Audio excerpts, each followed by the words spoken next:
Paulit-ulit na lang akong bumabagsak sa parehong takot at pagkakamali. Habang pilit kong inaayos mag-isa, mas lalo lang akong nasasaktan.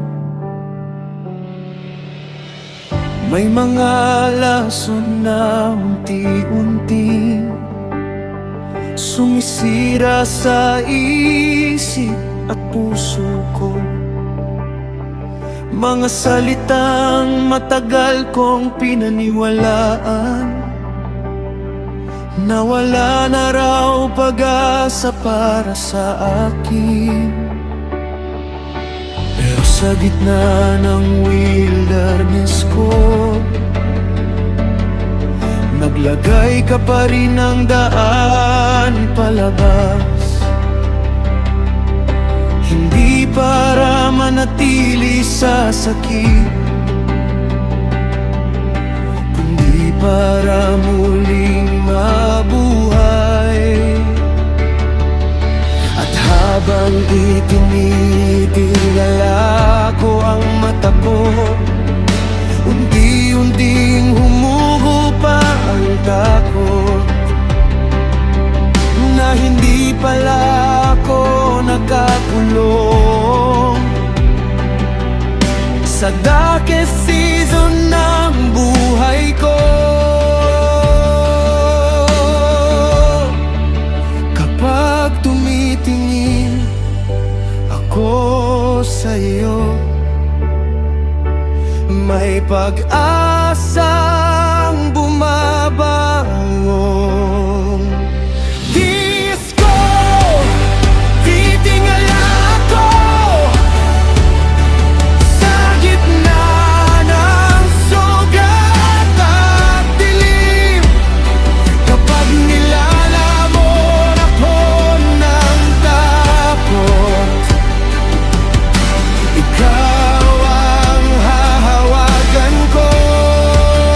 Titingala ako at hindi na mananatili sa sakit, sa bawat lason ng kahapon ko. Pag-asa mo ang pipiliin nila.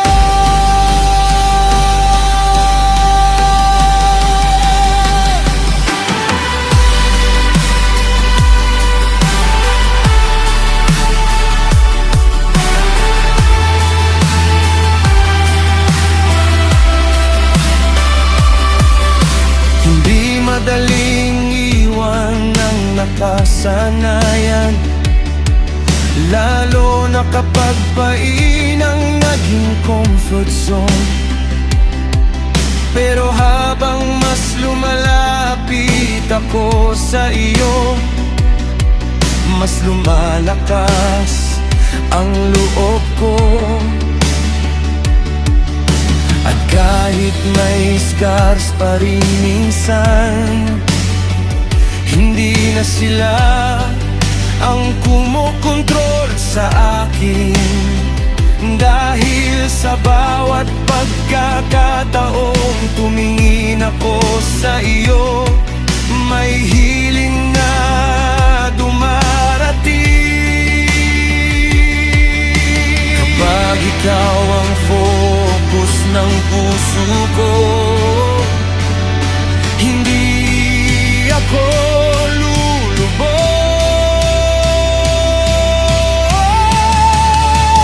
Titingala ako sa gitna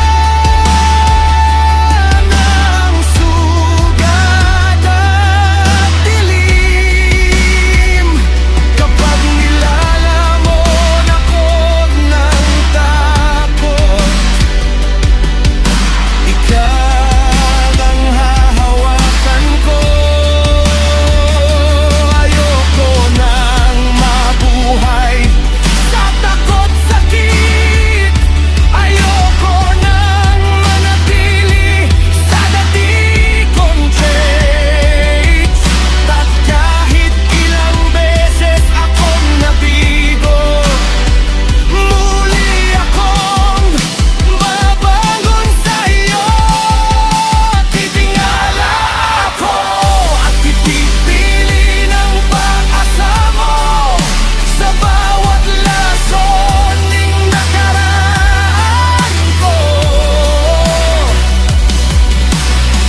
may pag-asa pa rin dala.